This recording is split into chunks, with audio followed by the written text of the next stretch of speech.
Prions ensemble.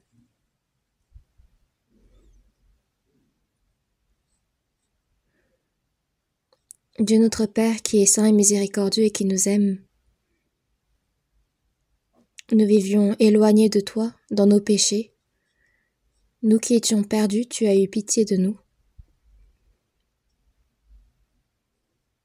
Et le jugement que nous devions recevoir par nos péchés, le Seigneur l'a reçu à notre place, et par le sang précieux que tu as versé pour nous, tu nous permets de ne plus avoir à recevoir ce jugement.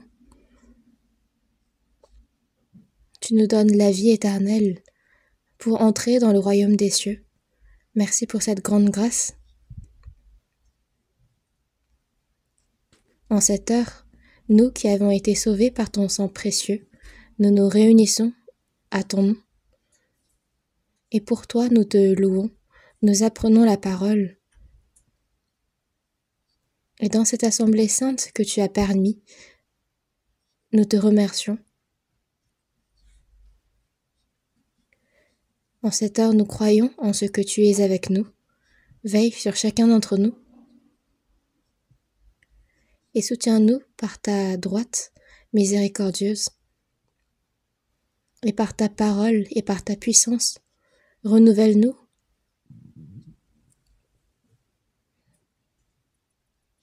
Afin que nous puissions vivre en tant que tes enfants, sans honte, et pour ta gloire le reste de notre vie.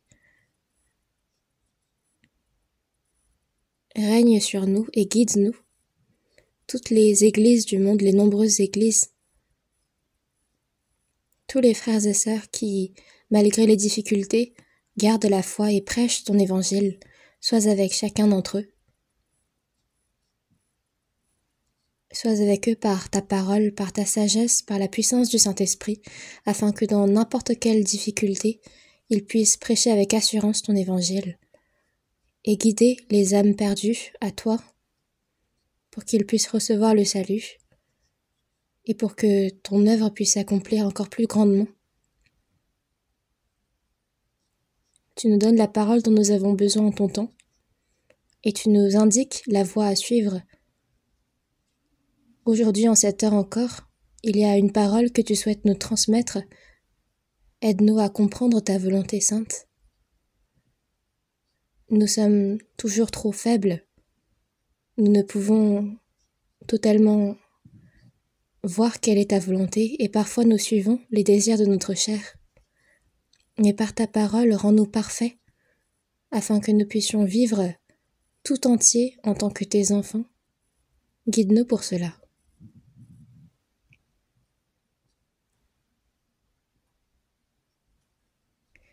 Que parmi nous il n'y ait personne dont l'âme se perd. Exerce ta miséricorde. Et en cette heure, nous croyons à ce que le Saint-Esprit nous guide et nous avons prié au nom du Seigneur Jésus-Christ qui nous aime. Amen.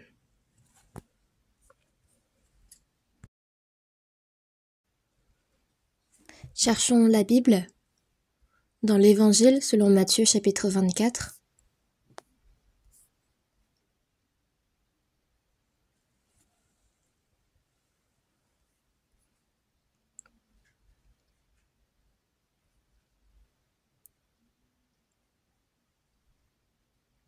L'Évangile selon Matthieu chapitre 24.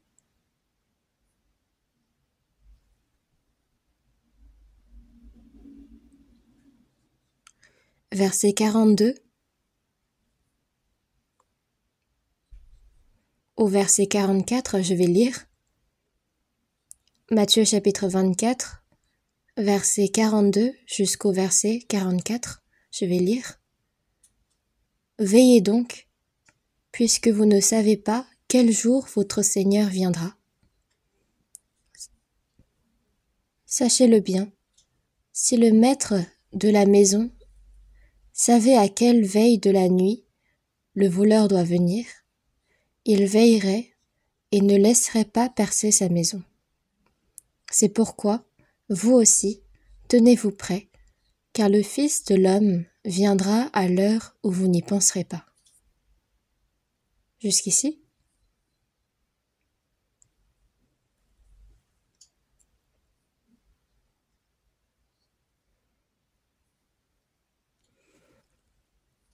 Comme je vous l'avais dit la dernière fois,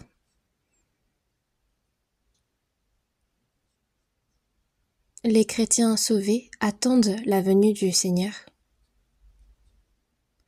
Dans toute la Bible, que ce soit dans l'Ancien Testament, le Nouveau Testament, on nous parle de l'avènement de Jésus. Les paroles le concernant sont innombrables.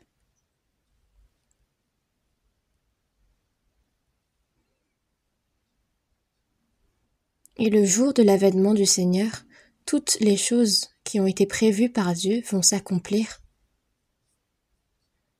Même l'œuvre du salut va prendre fin. L'histoire de l'humanité, en même temps, ne peut que terminer.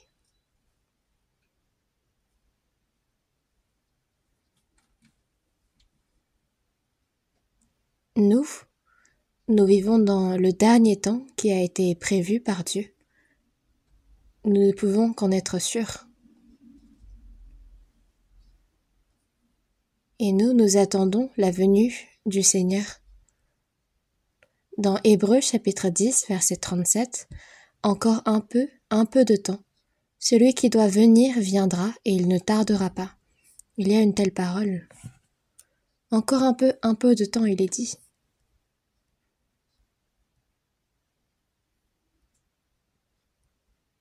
Nous, on a l'impression que c'est un temps qui sera long. Mais aux yeux de Dieu, il dit un peu de temps. Mais à notre époque, cette parole s'applique davantage. Encore un peu de temps, celui qui nous a promis cette parole vient. Et quand le Seigneur viendra,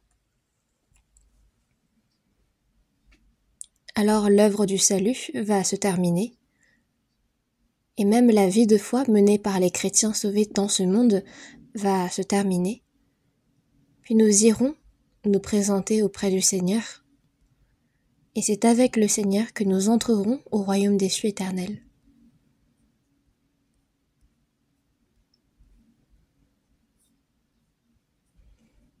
Mais avant que le Seigneur revienne, il y a plein de signes qui s'établiront dans ce monde, mais ces signes se sont tous accomplis à notre époque. Même si le Seigneur revenait aujourd'hui, il n'y aurait aucun problème vis-à-vis de la parole, car tous les signes sont déjà accomplis, donc qu'ils viennent aujourd'hui, qu'ils viennent demain. Nous devons toujours attendre que le Seigneur vienne, et nous ne pouvons qu'attendre car nous sommes à la dernière époque. Le monde se remplit de péchés, et sur cette terre en particulier, il y a plein de fléaux, plein de guerres, de dangers qui se présentent devant nous.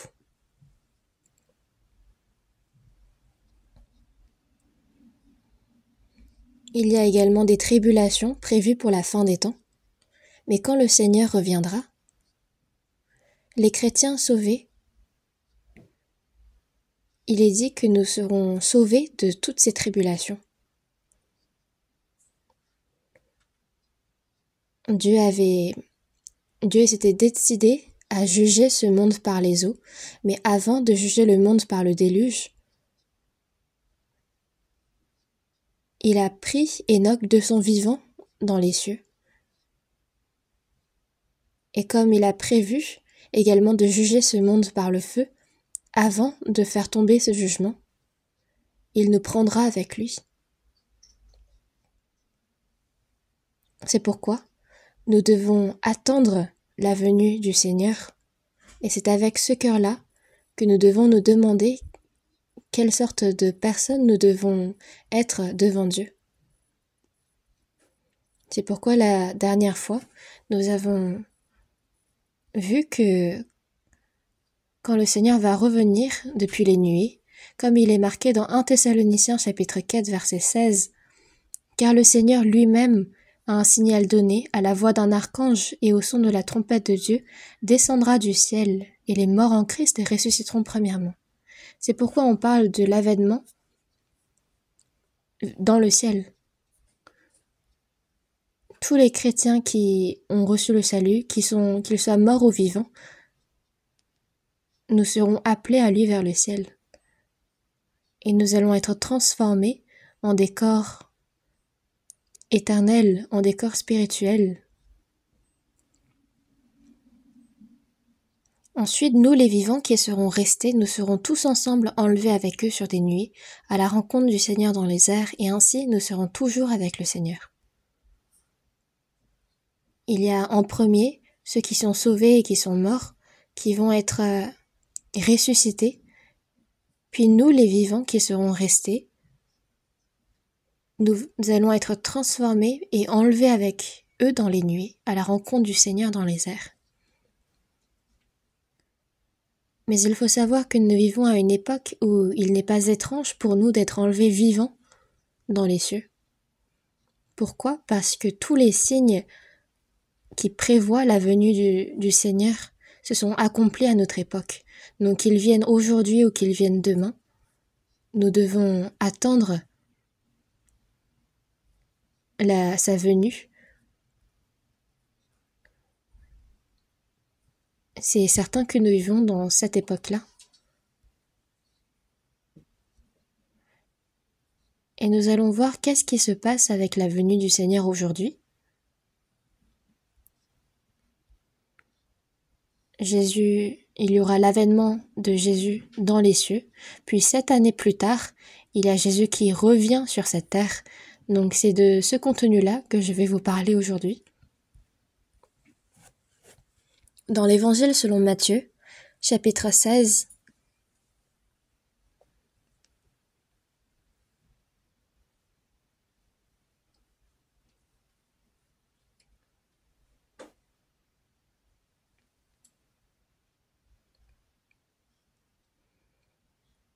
Matthieu chapitre 16, verset 27. Cherchons ensemble. L'Évangile selon Matthieu chapitre 16, verset 27. Lisons ensemble. Car le Fils de l'homme doit venir dans la gloire de son Père avec ses anges, et alors il rendra à chacun selon ses œuvres.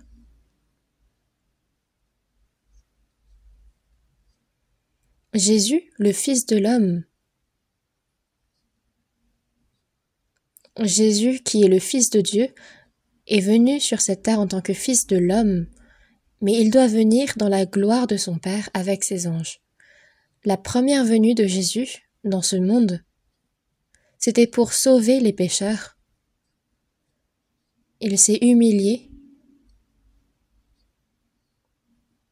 pour prendre une apparence humble et il a porté le jugement, la malédiction de tous les hommes à notre place. Il a souffert sur la croix.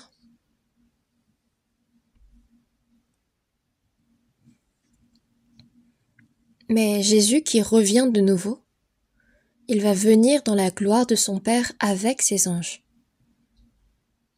Il y a un tel cantique qui dit « Notre Sauveur que le monde a méprisé apparaîtra de nouveau dans une grande gloire. »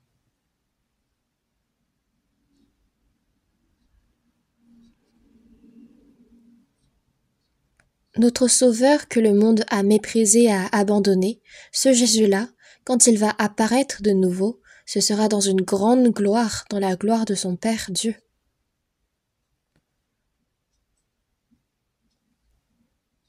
Il viendra dans la gloire de son Père avec ses anges. Quand il viendra, au milieu de la gloire, il rendra à chacun selon ses œuvres. Qu'est-ce qui se passera quand le Seigneur reviendra ? C'est qu'il y aura le jugement des hommes, chacun selon leur œuvre. Dans Hébreux chapitre 9, verset 27, « Et comme il est réservé aux hommes de mourir une seule fois, après quoi vient le jugement. » Nous sommes nés une fois dans ce monde, puis nous vivons une dizaine d'années, mais ça ne se finit pas avec la mort, mais il y a un jugement après. les personnes non sauvées, quand elles mourront, elles recevront le jugement et tomberont dans l'enfer. Mais ici, et alors il rendra à chacun selon ses œuvres, cette parole, naturellement, fait allusion au jugement pour les personnes non sauvées qui se dirigent en enfer, mais ça s'adresse également et surtout aux personnes sauvées. Nous, après notre salut, comment allons-nous vivre le reste de notre vie? C'est de cela dont on parle quand on dit qu'il rendra à chacun selon ses œuvres.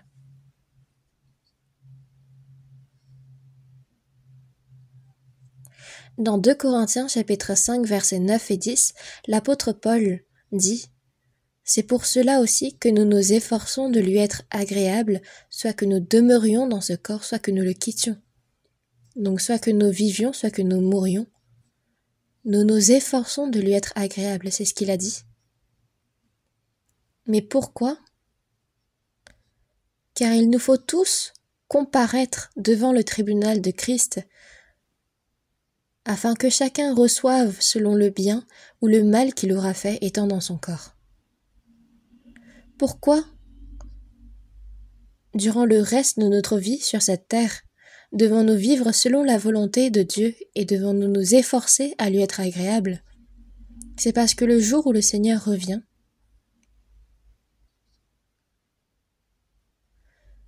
il rendra à chacun selon ses œuvres.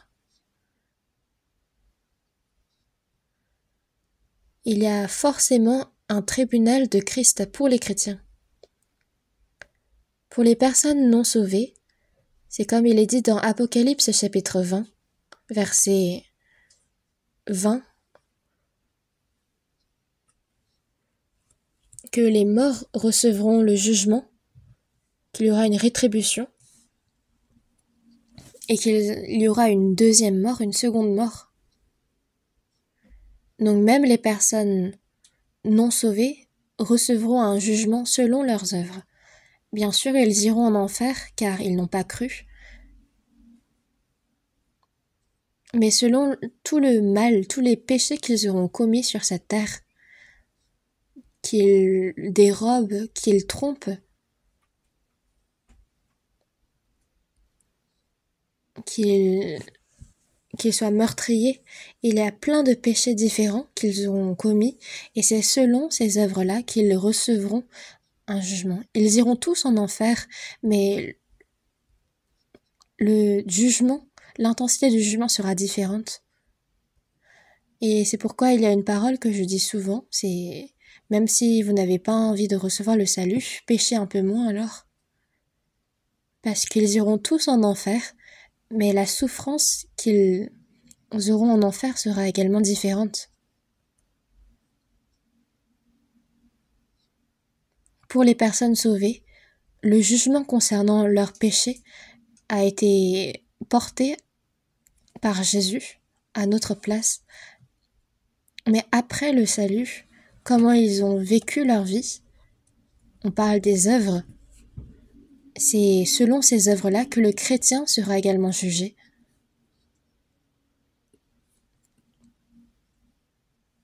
Il nous faut tous comparaître. Chacun reçoive selon le bien ou le mal qu'il aura fait étant dans son corps. Le mal, c'est d'avoir vécu selon sa chair, et le bien, c'est d'avoir vécu selon le Saint-Esprit et la parole. C'est pourquoi il est dit du chrétien qu'il recevra selon le bien ou le mal qu'il aura fait étant dans son corps.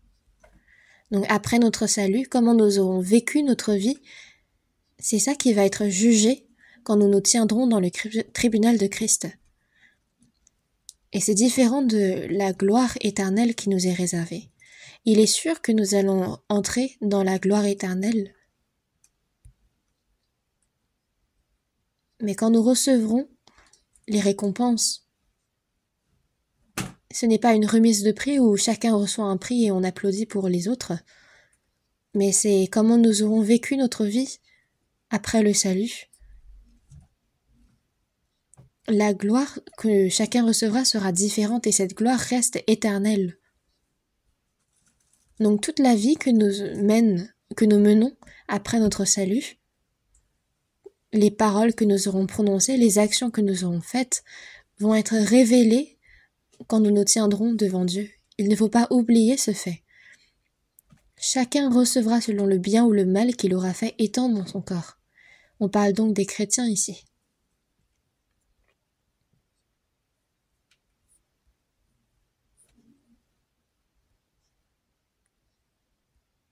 Quand le Seigneur reviendra, nous ne devons pas oublier que le chrétien aura un tribunal, devra comparaître devant le tribunal de Christ. Quand on regarde dans 1 Corinthiens chapitre 3,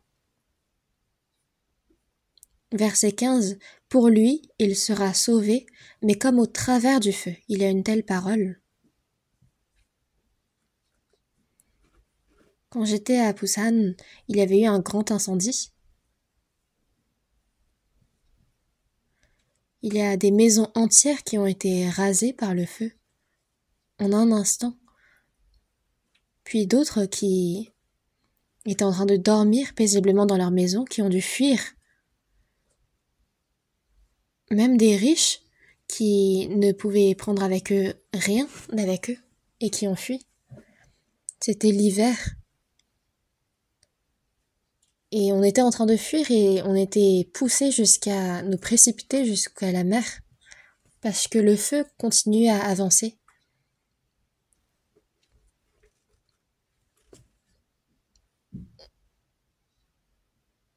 Donc le feu a continué à avancer et c'était jusqu'à la gare de Séoul.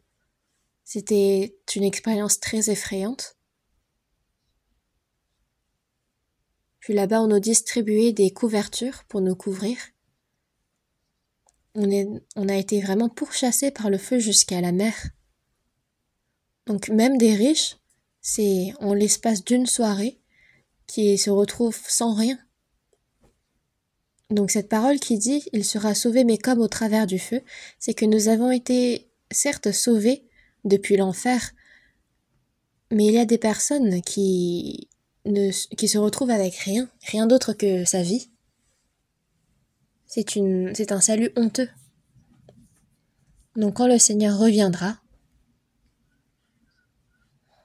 c'est important de voir comment les chrétiens auront vécu leur vie de foi.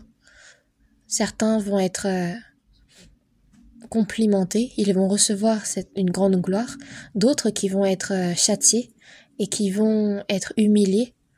Nous ne devons pas oublier ce fait quand nous vivons. Nous ne devons pas vivre selon notre avantage, mais nous devons étudier la Bible pour savoir comment le chrétien doit vivre. Et tout le temps, incessamment, Dieu nous enseigne comment vivre pour lui. Nous devons distinguer ce qui est bon et nous devons vivre selon le bien.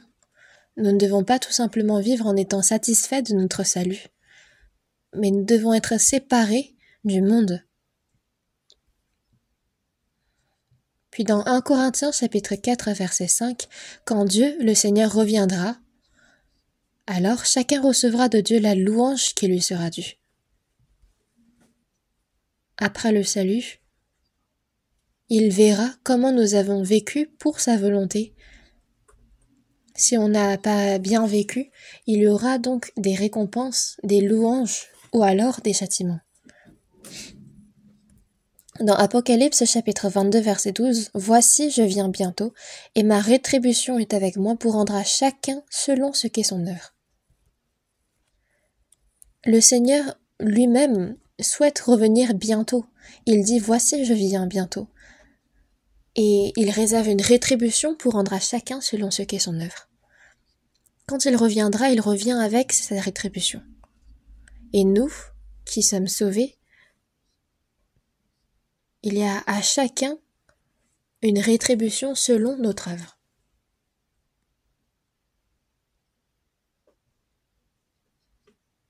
Il n'y a sûrement pas de rétribution collective Par exemple, une rétribution collective pour l'église centrale de Séoul, ce genre de prix. Ou alors un prix collectif pour l'église de Gwangju. Je ne pense pas qu'il y ait ce genre de prix. Pourquoi? Parce que les œuvres sont différentes. Chacun a fait une œuvre différente. Certains se disent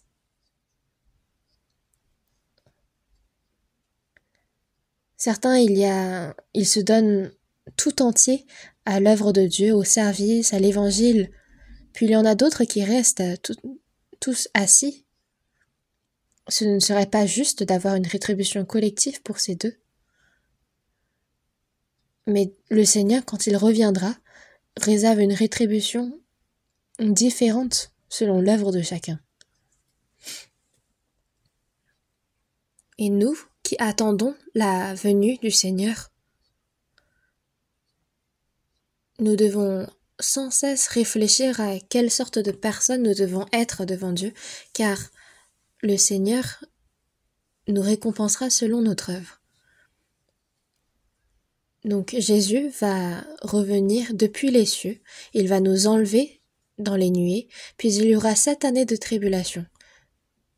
Donc dans l'ordre chronologique, il y a l'avènement vers le ciel, l'enlèvement vers le ciel, où les chrétiens morts vont ressusciter et les chrétiens vivants vont être enlevés dans les cieux.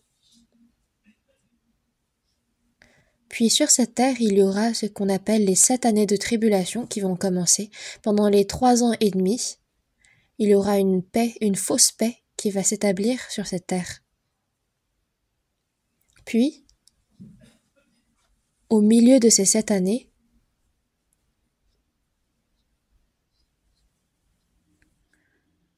il y aura le temple de Jérusalem dont la construction va être terminée, et il y aura l'Antéchrist qui va s'asseoir sur le trône du temple de Dieu.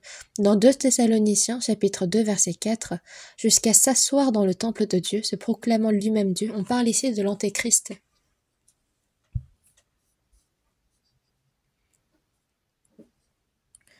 Donc l'Antéchrist va régner sur les personnes non sauvées dans ce monde. Et les derniers 3 ans et demi, ce monde va devenir comme un enfer.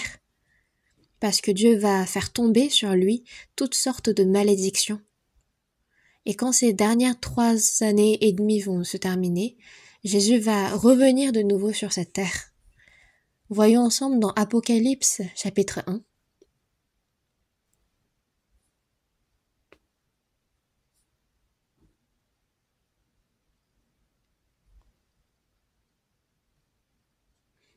Apocalypse, chapitre 1. Chapitre 1, verset 7. Apocalypse, chapitre 1, verset 7. Lisons ensemble. Voici, il vient avec les nuées, et tout œil le verra, même ceux qui l'ont percé. Et toutes les tribus de la terre se lamenteront à cause de lui. Oui, Amen. Voici, il vient avec les nuées. Cette parole montre Jésus qui revient de nouveau pour l'avènement sur terre. Parce que pour l'avènement vers les cieux, il est dit qu'il disparaîtra depuis les nuées.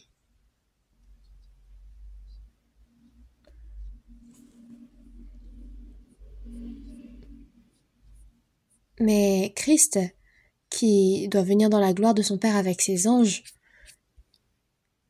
il viendra de la même façon pour l'avènement vers la terre. Et tout œil le verra. On parle des hommes qui vivront dans ce monde, et tout œil le verra, même ceux qui l'ont percé. Ceux qui l'ont percé, ça doit être ceux qui ont crucifié Jésus sur la croix, qui lui ont mis une couronne d'épines sur sa tête.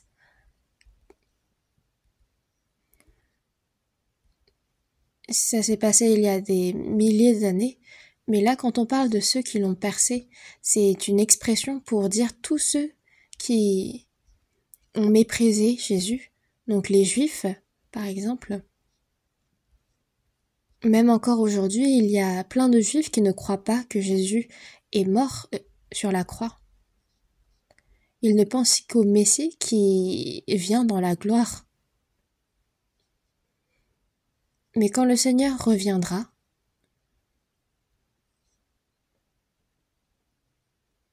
ils se rendront compte que le Christ qu'ils ont crucifié, que leurs descendants, que leurs ancêtres ont crucifié sur la croix, c'est le Messie qu'ils attendaient. Donc on parle ici des Juifs qui ont méprisé Jésus.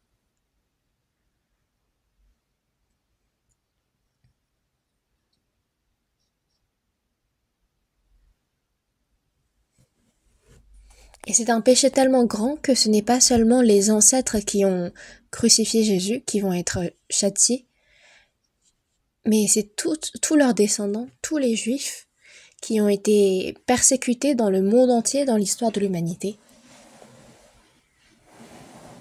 C'est pour ça que même les descendants sont voués à recevoir le jugement de leurs ancêtres. Et tout œil le verra, même ceux qui l'ont percé, et toutes les tribus de la terre se lamenteront à cause de lui. Oui, amen. Toutes les tribus de la terre verront Jésus revenir depuis les nuées. Il y en a certains qui se mettent à s'inquiéter alors. Ah, si Jésus vient sur cette terre, comment est-ce que tous les hommes du monde entier le verront? Ces temps-ci, rien qu'en allumant la télé, on peut voir tout en direct, où que l'on soit.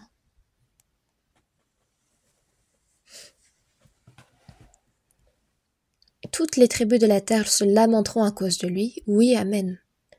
C'est parce qu'il y a ce jugement. Et dans Matthieu chapitre 24,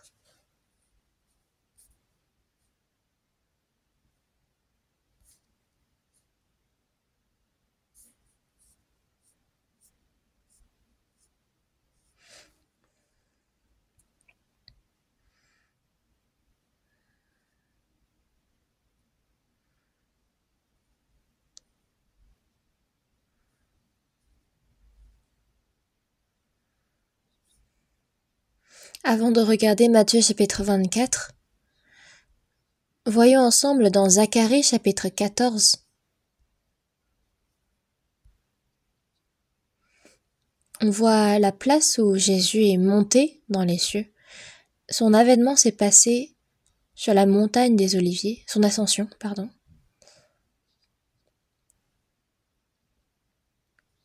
Et dans Zacharie chapitre 14 verset 4, on dit que quand il va revenir sur cette terre, ses pieds se poseront en ce jour sur la montagne des Oliviers, qui est vis-à-vis de Jérusalem du côté de l'Orient.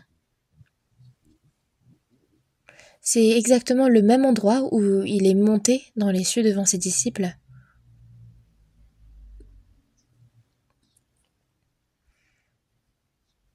Et le Seigneur réapparaîtra en tant que juge. Voyons ensemble dans Psaume chapitre 2.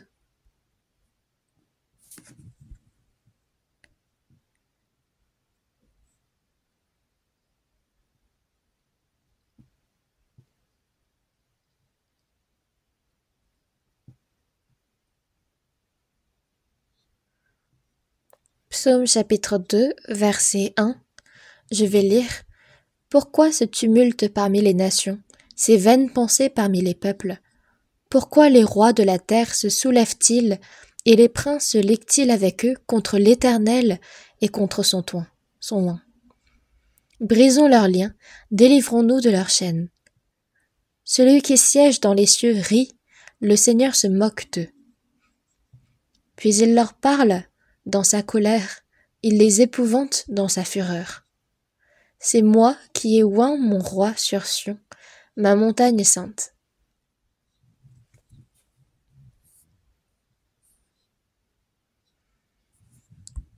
Ce psaume chapitre 2 a été écrit il y a plus de 3000 années de là. Ça a été écrit par le deuxième roi d'Israël, David, et c'est lui qui dit Pourquoi ce tumulte parmi les nations, ces vaines pensées parmi les peuples? Ça fait allusion à notre époque,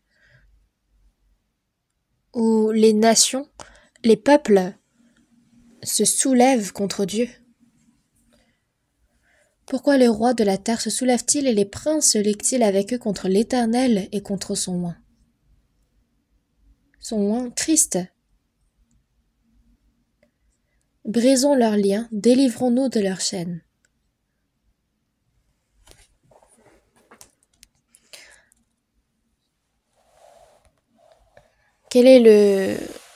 Où est le plan de Dieu? Délivrons-nous de leurs chaînes, brisons leurs liens.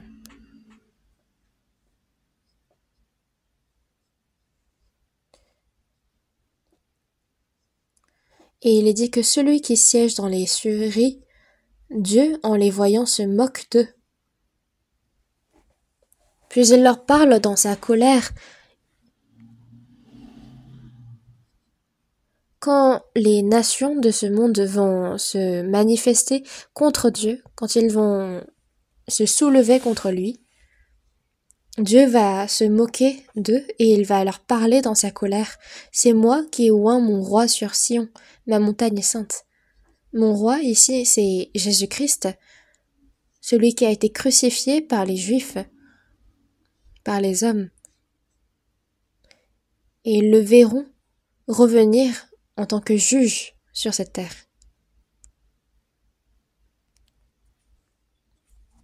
Quand on regarde le verset 8, non, c'est le verset 9.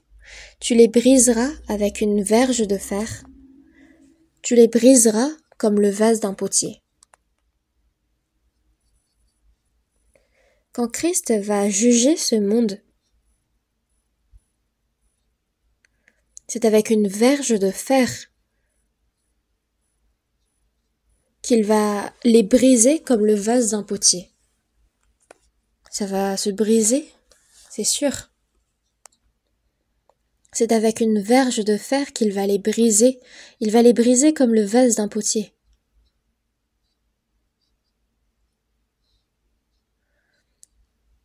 Donc il dit là qu'il va juger ce monde. Il va tout juger sur ce monde. Le Seigneur va juger ce monde. Dieu va faire apparaître Jésus comme le roi des rois. Il va l'envoyer de nouveau sur cette terre. Cherchons ensemble dans Apocalypse chapitre 19. Apocalypse chapitre 19.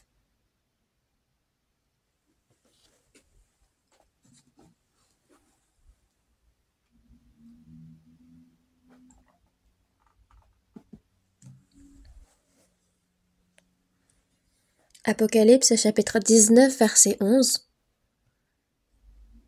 Puis je vis le ciel ouvert, et voici parut un cheval blanc. Celui qui le montait s'appelle Fidèle et Véritable, et il juge et combat avec justice.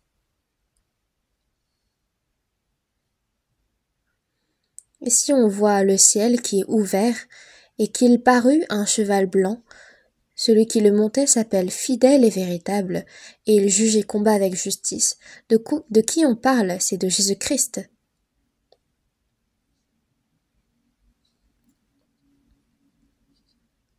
Jésus, au bout des 7 années de tribulation, il y aura son avènement sur terre, et il va apparaître sur un cheval blanc.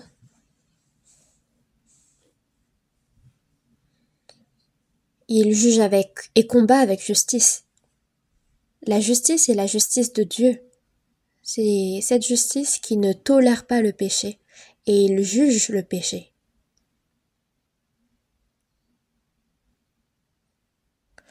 Et encore, quand on regarde le verset 14, les armées qui sont dans le ciel le suivaient sur des chevaux blancs, revêtus d'un fin lin, blanc pur. De sa bouche sortait une épée aiguë pour frapper les nations. Il les pétra avec une verge de fer. et il foulera la cuve du vin de l'ardente colère du Dieu Tout-Puissant.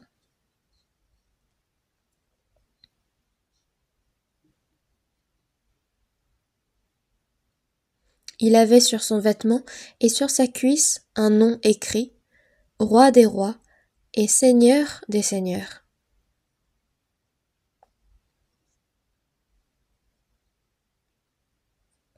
Jésus a monté son cheval blanc. Le cheval blanc en général est monté par le général, le chef de l'armée. Il ne va pas revenir en montant un zèbre ou un âne, c'est sur le dos d'un cheval blanc, et il vient en tant que juge de ce monde.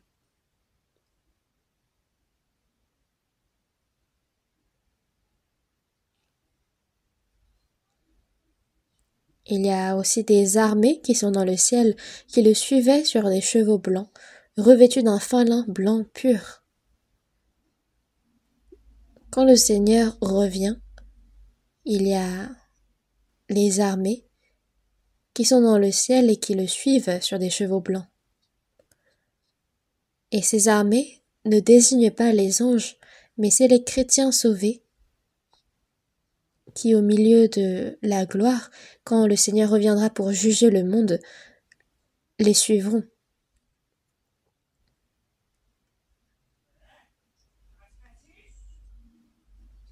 Et de sa bouche sortait une épée aiguë pour frapper les nations. C'est une parole concernant le jugement de Dieu. Il les pétera avec une verge de fer.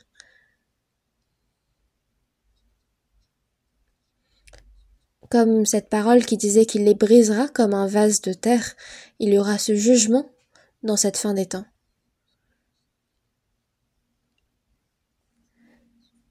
Il avait sur son vêtement et sur sa cuisse un nom écrit Roi des rois et Seigneur des seigneurs. Le Seigneur va revenir en tant que Roi des rois et il va juger ce monde.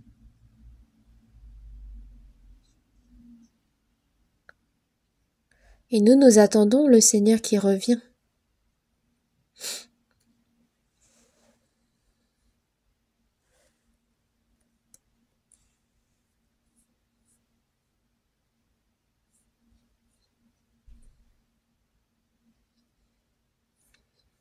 Alors, quelle attitude devons-nous avoir, nous les chrétiens sauvés, en attendant la venue du Seigneur? Comment est-ce que nous devons nous préparer?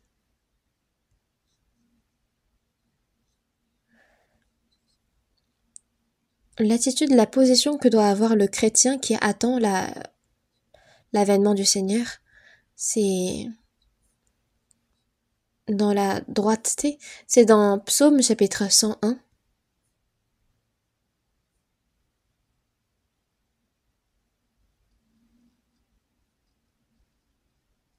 Cherchons ensemble Psaume chapitre 101, verset 2. Lisons ensemble. Je prendrai garde à la voie droite. Quand viendras-tu à moi? Je marcherai dans l'intégrité de mon cœur, au milieu de ma maison.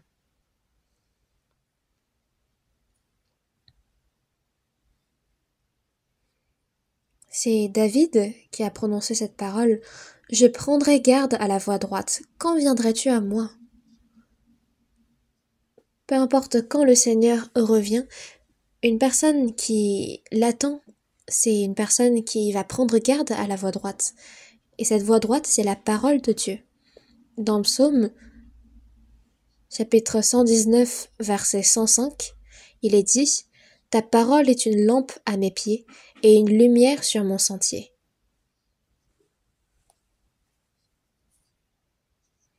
Le Seigneur a indiqué déjà comment le chrétien doit vivre. Le Saint-Esprit nous l'enseigne. Ta parole est une lampe à mes pieds, c'est une lumière sur mon sentier. Quand nous vivons au milieu de la parole de Dieu, nous pouvons suivre cette voie droite. Je prendrai garde à la voie droite. Quand viendras-tu à moi? Peu importe quand le Seigneur revient, nous devons vivre avec un cœur qui souhaite le recevoir. Dans Genèse chapitre 17, verset 1, quand l'Éternel apparut à Abraham, il lui dit « Je suis le Dieu Tout-Puissant, marche devant ma face et sois intègre. » C'était quand Abraham fut âgé de 99 ans que l'Éternel apparut à Abraham. « Marche devant ma face et sois intègre. » 99 ans, on en est à une année de 100 ans. Et Abraham a vécu toute sa vie pour être intègre devant Dieu. Mais c'est comme s'il manquait cette année pour arriver à 100 ans, il manquait une chose devant Dieu. Et il lui dit « Marche devant ma face et sois intègre ». Il lui a accordé ainsi Isaac. Dans Matthieu chapitre 5 verset 48, Jésus s'adresse aux disciples et il leur dit « Soyez donc parfaits comme votre Père céleste est parfait. » Comme votre Père céleste est parfait. Soyez donc parfaits. Comment pourrions-nous être parfaits comme Dieu notre Père céleste l'est? Avec notre propre force, c'est impossible. Mais si nous demeurons attachés à la parole de Dieu, si nous vivons en étant guidés par le Saint-Esprit, Dieu nous rend de plus en plus parfaits. Dieu est parfait. Et le Père s'adresse au Fils en disant, il ne dit pas tu as besoin de m'arriver à la moitié de moi. Il dit sois parfait comme moi.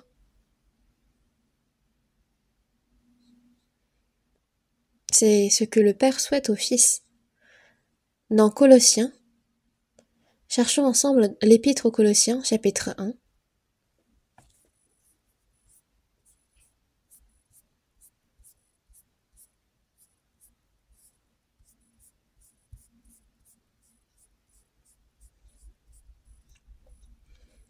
Chapitre 1, verset 21.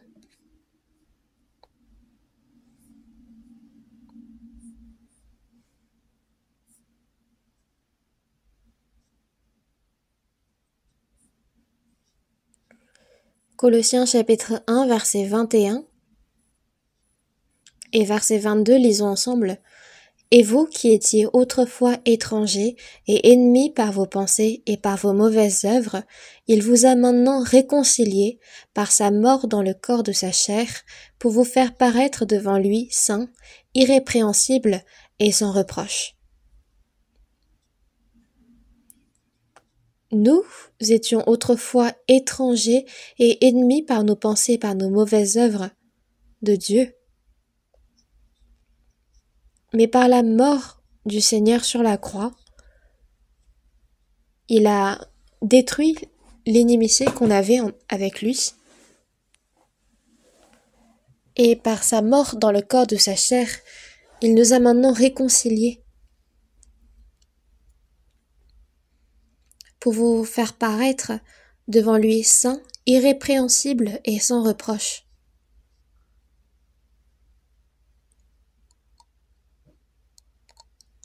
Nous qui avons reçu le salut, il souhaite nous rendre saints, irrépréhensibles et sans reproche. Il souhaite nous présenter ainsi devant Dieu. Nous avons certes reçu le salut, mais notre cœur abrite encore en nous ce vieil homme, cette personnalité ancienne qui reste toujours éloignée de Dieu, qui reste emprise par ses propres pensées, par ses propres moyens, alors que nous devons vivre en suivant la pensée de Christ.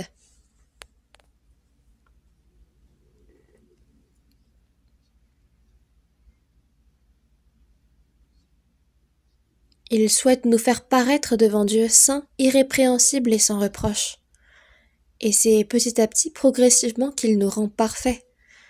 Soyez donc parfaits comme votre Père céleste est parfait. Bientôt, quand nous recevrons le Seigneur, quand nous le reverrons, nous entrerons dans sa gloire. mais pour entrer dans la gloire de Dieu. Nous devons devenir des personnes saintes, irrépréhensibles et sans reproche. C'est pourquoi dans Colossiens chapitre 1 verset 28, lisons ensemble: « C'est lui que nous annonçons, exhortant tout homme et instruisant tout homme en toute sagesse, afin de présenter à Dieu tout homme devenu parfait en Christ. »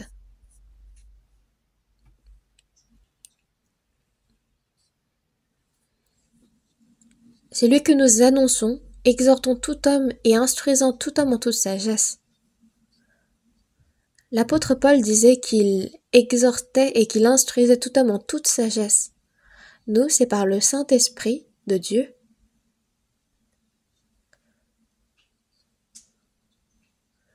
et en toute sagesse que nous instruisons les hommes, n'est-ce pas?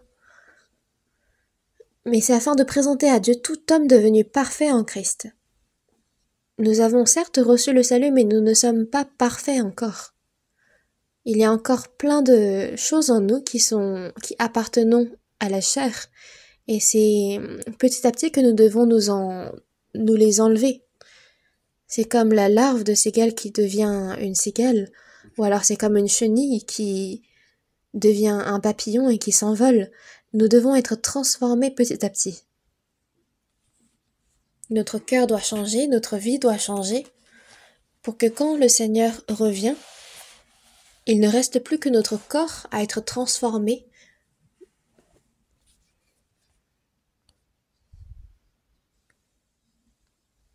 Donc le but, c'est de nous présenter à Dieu en étant devenus parfaits en Christ. Nous devons souhaiter nous-mêmes devenir parfaits.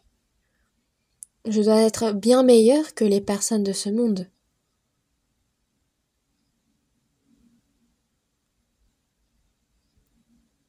Et même parmi les personnes sauvées, nous ne devons pas seulement nous comparer avec les autres chrétiens et nous dire « moi je suis un peu moins dans les désirs de ma chair », mais il faut se comparer avec Christ pour essayer de le ressembler davantage.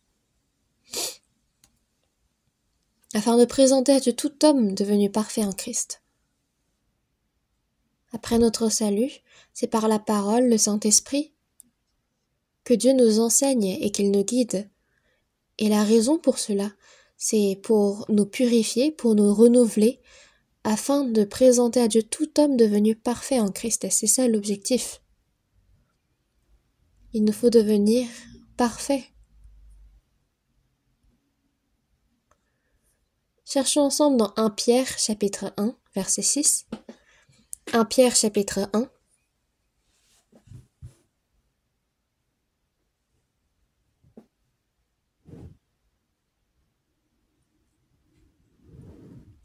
« 1 Pierre chapitre 1, verset 6. « 1 Pierre chapitre 1, verset 6 et 7, lisons ensemble.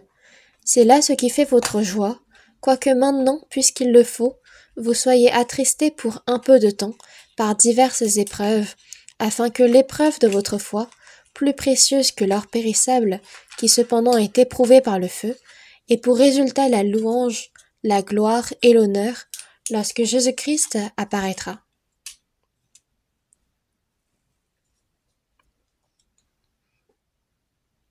Afin que l'épreuve de votre foi.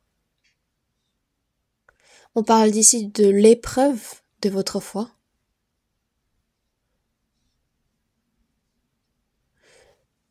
Quoique maintenant, puisqu'il le faut, vous soyez attristés pour un peu de temps par diverses épreuves, c'est là ce qui fait votre joie.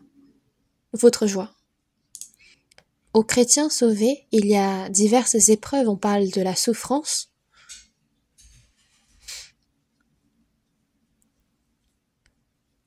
Quoique maintenant nous soyons attristés pour un peu de temps, il faut que cela fasse notre joie. Pourquoi ? Afin que l'épreuve de votre foi, plus précieuse que l'or périssable, qui cependant est éprouvé par le feu, ait pour résultat la louange, la gloire et l'honneur lorsque Jésus-Christ apparaîtra.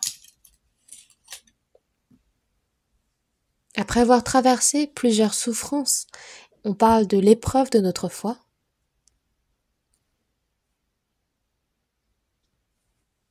Il n'y a pas d'or pur dès le début. Il a besoin d'être passé à travers le feu.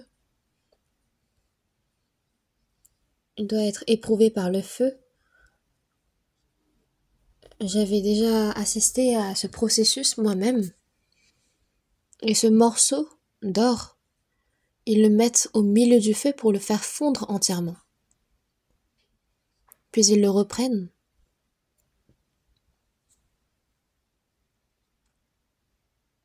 Ils le mettent sur une plaque et par un marteau ils frappent ce morceau. Ça devient comme une feuille d'or.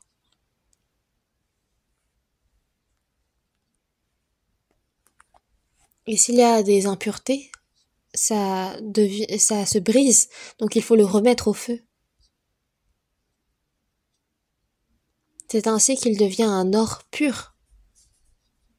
Dans Job chapitre 23 verset 10, il sait néanmoins quelle voie j'ai suivie, et s'il m'éprouvait, je sortirais pur comme l'or.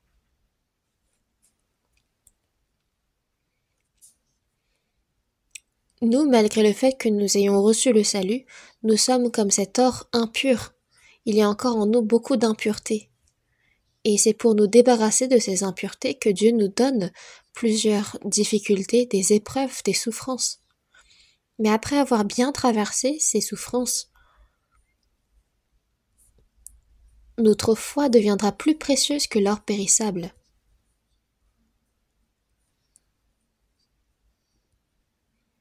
Nous, il n'y a que les impuretés qui disparaissent, mais nous ne sommes plus périssables. Afin que l'épreuve de votre foi ait pour résultat la louange, la gloire et l'honneur lorsque Jésus-Christ apparaîtra. Dieu nous transforme comme cet or pur, afin que nous recevions la louange, la gloire et l'honneur lorsque Jésus-Christ apparaîtra. Et c'est pour cela qu'il nous donne les souffrances, les épreuves.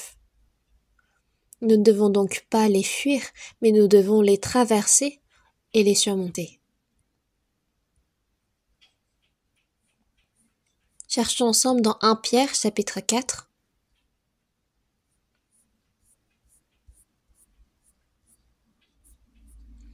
1 Pierre chapitre 4 versets 7 et 8, lisons ensemble. La fin de toute chose est proche. Soyez donc sages et sobres pour vaquer à la prière. Avant tout, ayez les uns pour les autres une ardente charité, car la charité couvre une multitude de péchés. La fin de toute chose est proche. Pour chacun d'entre nous,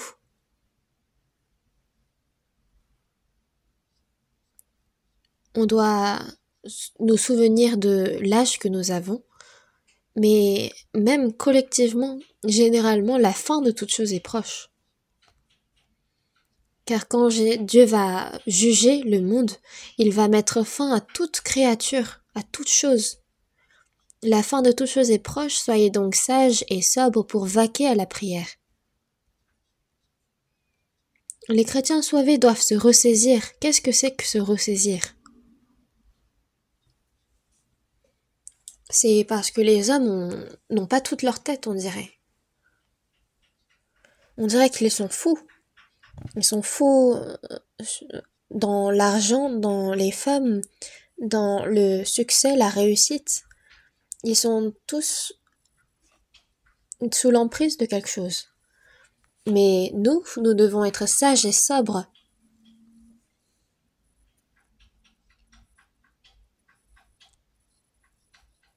Les choses, les grâces que Dieu nous a données, il ne nous les a pas données pour que nous vivions n'importe comment. Mais le reste de notre vie, nous devons vivre pour la volonté de Dieu et pour que nous puissions aller à sa rencontre quand il reviendra. Donc, il nous faut être sages et sobres pour vaquer à la prière. Il faut rester éveillé, sobre, pour vaquer à la prière.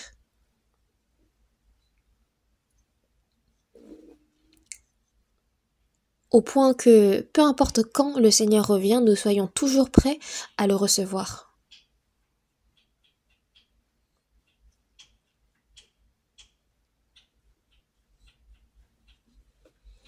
En Pierre chapitre 4, verset 8. Lisons ensemble le verset 8. Avant tout, ayez les uns pour les autres une ardente charité, car la charité couvre une multitude de péchés. Il est dit ici avant tout. Il y a plein de choses que nous devons connaître et appliquer, mais la première des choses, avant tout, ayez les uns pour les autres une ardente charité. Pourquoi est-ce qu'il faut s'aimer avec zèle? Pourquoi est-ce que c'est le plus important? Dans Matthieu chapitre 24, verset 12, « Et parce que l'iniquité se sera accrue, la charité du plus grand nombre se refroidira. » La charité se refroidit de plus en plus, et de plus en plus, les hommes deviennent égoïstes, égocentriques, et ils deviennent de plus en plus violents. L'amour se refroidit, il s'assèche. L'amour vis-à-vis des parents, l'amour vis-à-vis de leurs enfants, ça se refroidit. La femme qui doit aimer son mari qui doit aimer sa femme. Et si ils deviennent égoïstes, cet amour disparaît. Dès lors que l'homme cherche son propre intérêt, l'amour refroidit. Comme il est marqué dans 1 Pierre chapitre 1 verset 22, « Et ayant purifié vos âmes en obéissant à la vérité pour un amour fraternel sincère, aimez-vous ardemment les uns les autres de tout votre cœur. » Un amour fraternel sincère. Il y a des amours qui ne sont pas sincères, qui sont malhonnêtes. Ceux qui disent aimer, ceux qui font semblant d'aimer en cherchant leur propre intérêt. Mais il faut essayer d'avoir un amour fraternel sincère. Aimez-vous ardemment les uns les autres de tout votre cœur. Qu'est-ce que c'est de s'aimer ardemment? C'est avec zèle, avec passion. Pourquoi? Parce que, en cette fin des temps, la charité se refroidit. Ça devient tiède. Et on devient de plus en plus égoïste, égocentrique.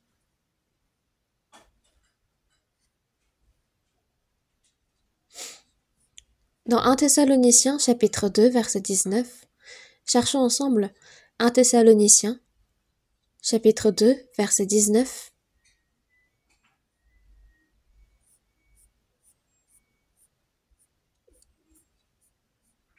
« 1 Thessaloniciens, chapitre 2, versets 19 et 20, lisons ensemble. « Qui est en effet notre espérance, ou notre joie, ou notre couronne de gloire?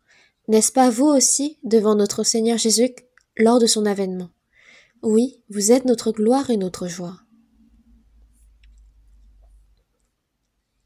L'apôtre Paul disait, « Qui est en effet notre espérance ou notre joie ou notre couronne de gloire? » Ce que nous espérons, ce en quoi nous nous réjouissons, ce en quoi nous nous glorifions, qu'est-ce que c'est?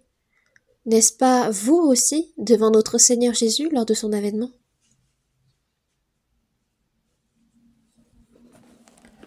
Cette parole montre que les saints sauvés sont notre espérance, notre joie, notre couronne de gloire. Pourquoi?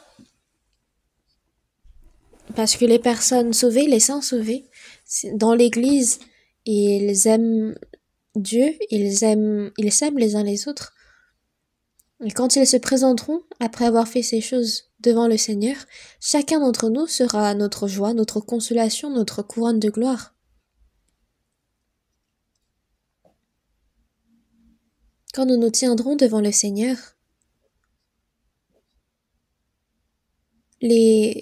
comment nous aurons vécu notre vie sera révélé à tous, à chacun d'entre nous.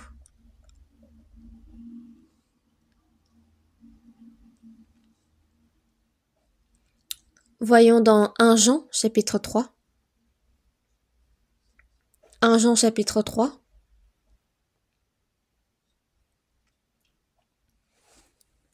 Chapitre 3 versets 2 et 3. 2 et 3, lisons ensemble. Bien-aimés, nous sommes maintenant enfants de Dieu, et ce que nous serons n'a pas encore été manifesté, mais nous savons que, lorsque cela sera manifesté, nous serons semblables à lui, parce que nous le verrons tel qu'il est. Quiconque a cette espérance en lui se purifie, comme lui-même est pur.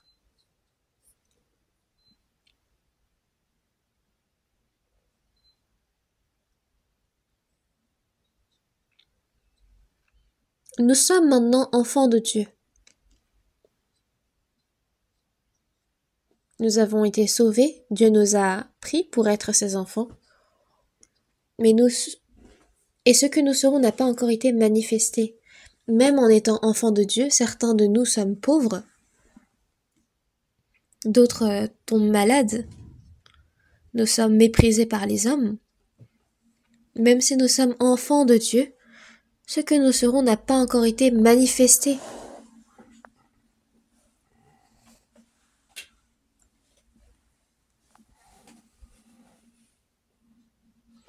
Mais nous savons que lorsque cela se sera manifesté, lorsque il y aura l'avènement du Seigneur, nous serons semblables à lui. Quand le Seigneur va revenir, nous serons semblables à lui. Quand le Seigneur apparaîtra dans sa gloire, nous deviendrons comme lui, notre corps sera changé. Dans Philippiens chapitre 3 verset 21, qui transformera le corps de notre humiliation en le rendant semblable au corps de sa gloire. Notre corps d'humiliation va être transformé en un corps semblable au corps de la gloire de Christ. C'est surprenant, n'est-ce pas? Nous qui étions comme des larves d'insectes, nous envolerons tels des papillons. Notre corps d'humiliation va être transformé au corps de gloire du Seigneur, et nous allons être enlevés avec lui dans les cieux. Et quiconque a cette espérance en lui se purifie. Cette espérance comme quoi nous serons transformés comme le Seigneur. Quiconque a cette espérance en lui se purifie comme lui-même est pur. Celui qui a cette espérance ne va pas se réjouir tout simplement, mais il va lui-même se rendre pur comme le Seigneur l'est. Qu'est-ce que ça veut dire d'être purifié? C'est de se séparer du monde, de se séparer des choses sales, de se sanctifier.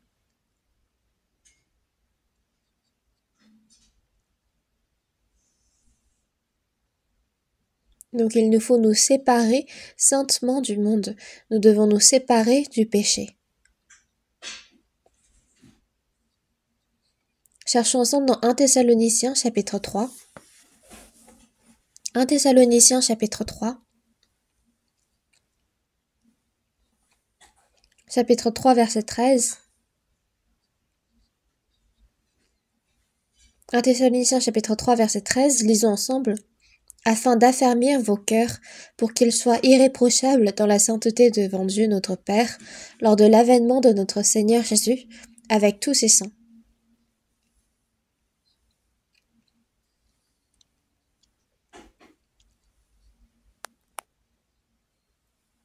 Lors de l'avènement de notre Seigneur Jésus avec tous ses saints,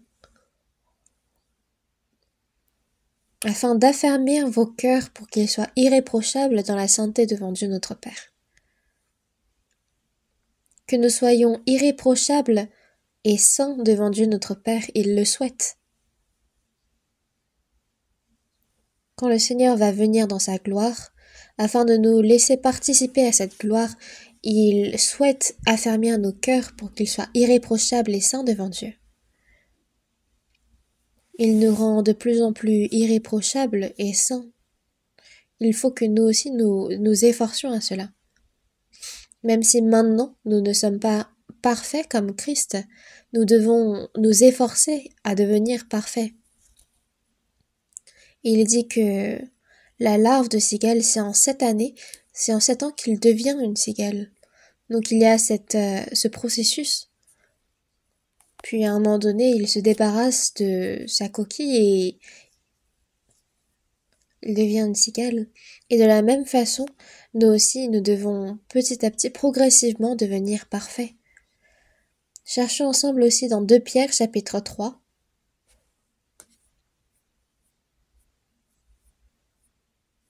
2 Pierre chapitre 3, verset 11,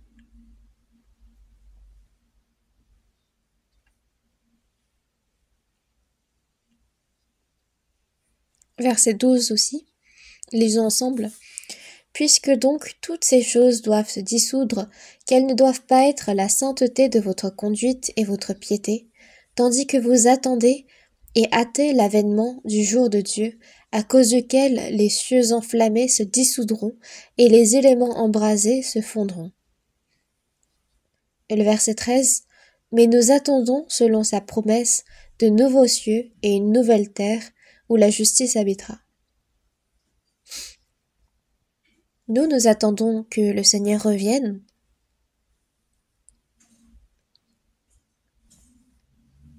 Mais il est dit, puisque qu'elles ne doivent pas être la sainteté de votre conduite et votre piété. Comment doit être votre conduite? C'est une conduite sainte et pieuse.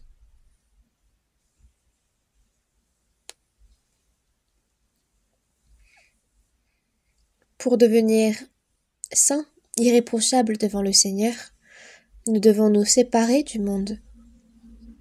La piété, c'est être séparé du monde.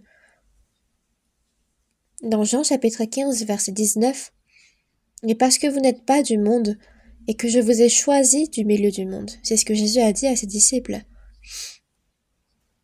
Nous avons été séparés du monde, nous sommes les enfants de Dieu, le peuple saint voué à aller au royaume des cieux.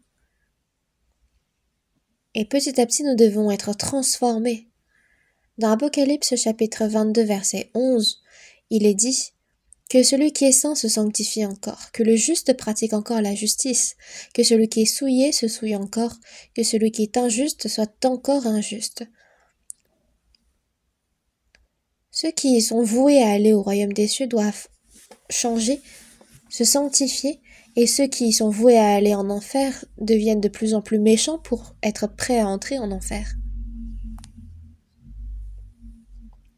Mais nous, c'est en tant que personnes attendant la venue du Seigneur, que nous devons exercer la piété, veiller sur notre conduite. Ceux qui attendent l'avènement du Seigneur se tiendront saints et pieux. Et quoique le monde est voué à être jugé par le feu, nous attendons de nouveaux cieux et une nouvelle terre. Il y a des nouveaux cieux, une nouvelle terre où nous irons.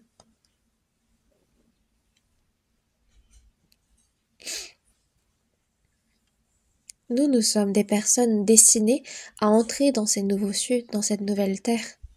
Nous devons avoir cette fierté. Nous n'appartenons plus dans ce monde. Nous avons été séparés et nous avons ce nom de Christ. Et comme la parole le dit, nous devons être de plus en plus changés. Nous devons nous séparer du monde. C'est ça qu'être pieux, la piété.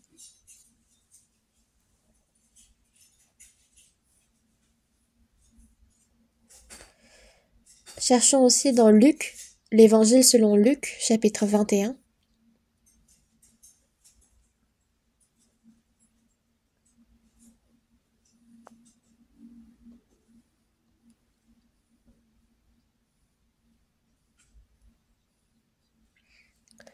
Chapitre 21, verset 34. Verset 34. Je vais lire. Prenez garde à vous-même, de crainte que vos cœurs ne s'apesantissent par les excès du manger et du boire, et par les soucis de la vie, et que ce jour ne vienne sur vous à l'improviste. Car elle viendra comme un filet sur tous ceux qui habitent sur la face de la terre, de toute la terre. Veillez donc et priez en tout temps, afin que vous ayez la force d'échapper à toutes ces choses qui arriveront, et de paraître debout devant le Fils de l'homme.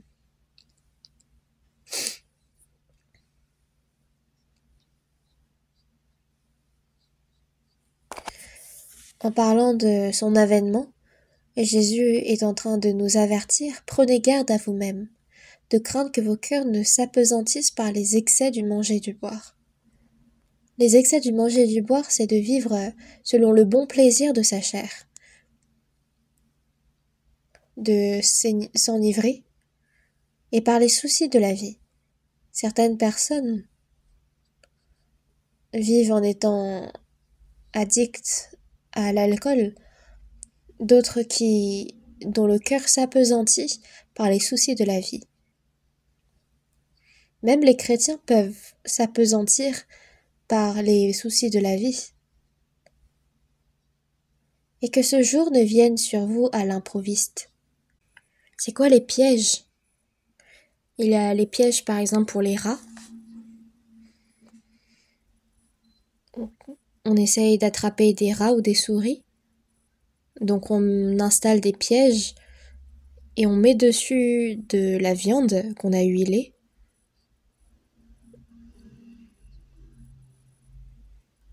Il y a une maman souris qui dit « Les hommes, c'est pour nous attraper qu'ils ont mis cette viande huilée sur ce piège. Donc il ne faut pas s'en approcher. »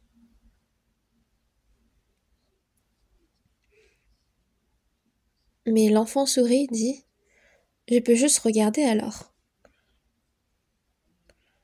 Et il se dit « Je peux aussi sentir l'odeur. » Et il se dit « Je peux essayer de le lécher. »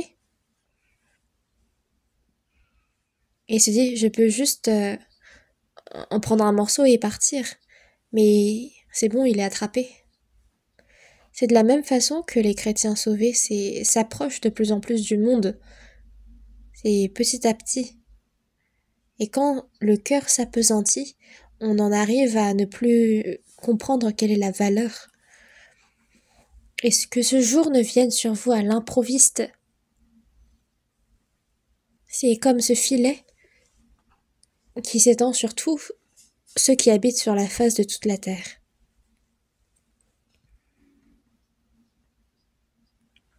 Nous qui attendons l'avènement du Seigneur, nous devons rester éloignés de ce monde. Nous devons pouvoir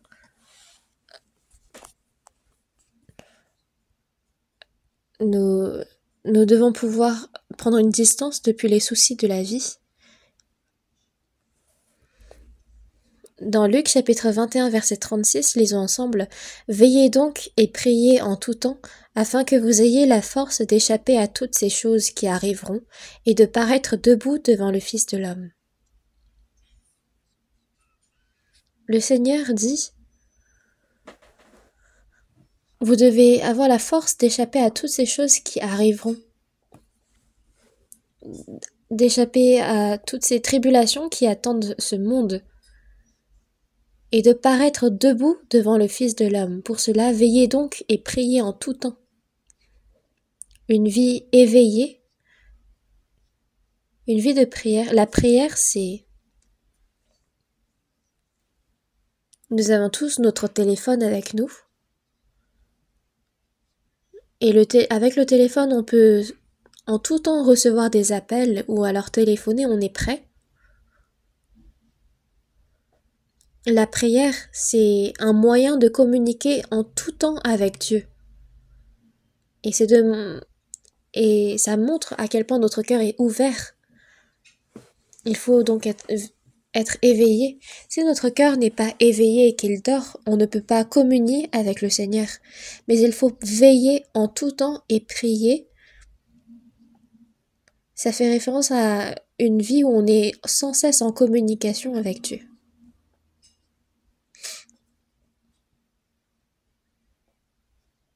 C'est afin de ne pas tomber à cause des tentations, à cause du péché dans ce monde. Voyons ensemble dans Luc chapitre 12. Luc chapitre 12.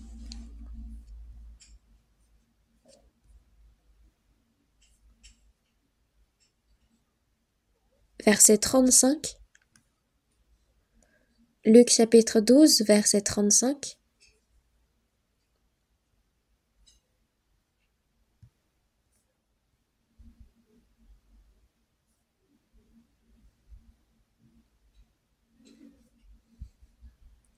à partir du verset 35 jusqu'au verset 37, lisons ensemble lentement. Que vos reins soient sains et vos lampes allumées. Et vous, soyez semblables à des hommes qui attendent que leur maître revienne des noces, afin de lui ouvrir dès qu'il arrivera et frappera. Heureux ces serviteurs que le maître, à son arrivée, trouvera veillant. Je vous le dis en vérité, il se scindra, il les fera mettre à table et s'approchera pour les servir. Que vos reins soient sains. Quand est-ce qu'on ceint nos reins? Quand est-ce qu'on met une ceinture? Ce n'est pas quand on dort.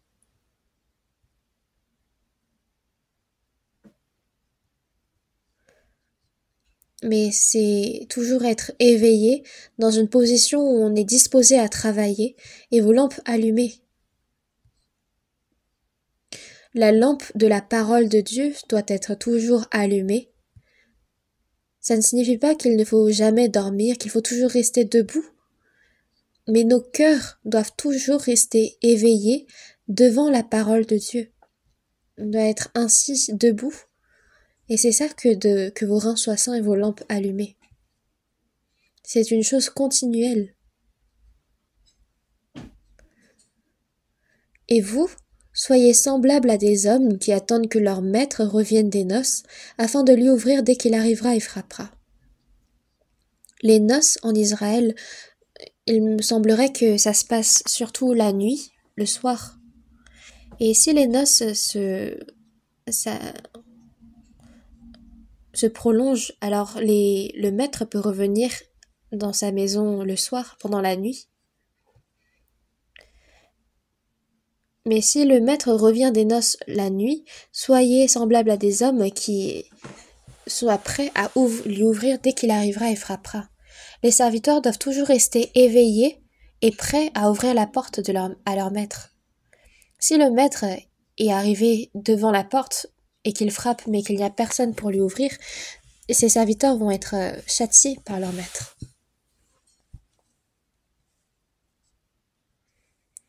Heureux ces serviteurs que le maître à son arrivée trouvera veillant. Je vous le dis en vérité, il se scindra, les fera mettre à table et s'approchera pour le servir.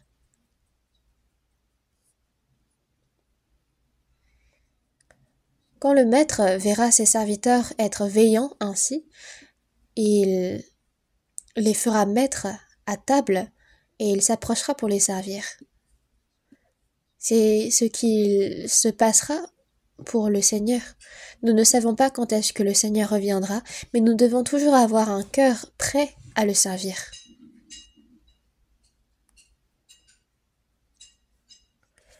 Cherchons aussi dans 2 Pierre chapitre 3.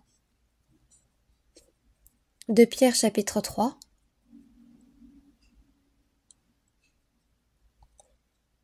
Versets 8 et 9. 2 Pierre chapitre 3. Versets 8 et 9, lisons ensemble. Mais il est une chose, bien-aimés, que vous ne devez pas ignorer, c'est que devant le Seigneur, un jour est comme 1000 ans, et 1000 ans sont comme un jour. Le Seigneur ne tarde pas dans l'accomplissement de la promesse, comme quelques-uns le croient, mais il use de patience envers vous, ne voulant pas qu'aucun périsse, mais voulant que tous arrivent à la repentance.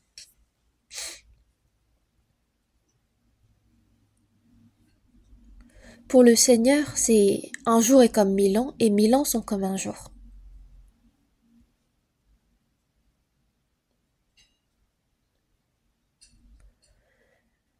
Mais il use de patience envers vous, ne voulant pas qu'aucun périsse, mais voulant que tous arrivent à la repentance.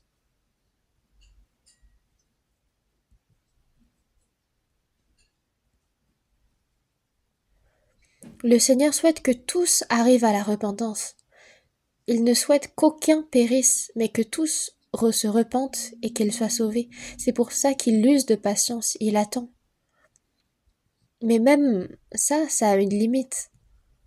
Il n'attend pas éternellement, mais à un moment donné, le Seigneur revient.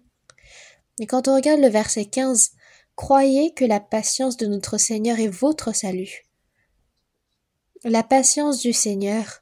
Si le Seigneur n'était pas patient, Il y a énormément de personnes qui n'auraient pas reçu le salut, ça en va de même pour nous.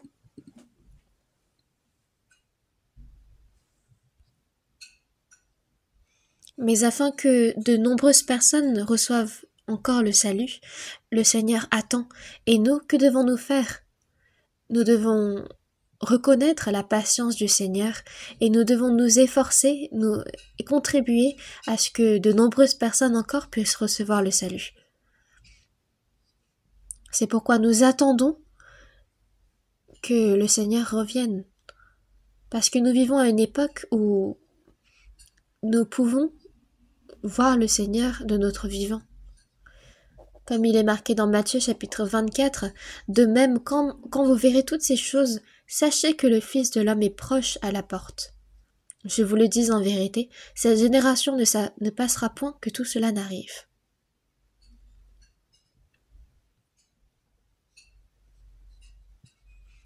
En parlant des signes de la fin des temps,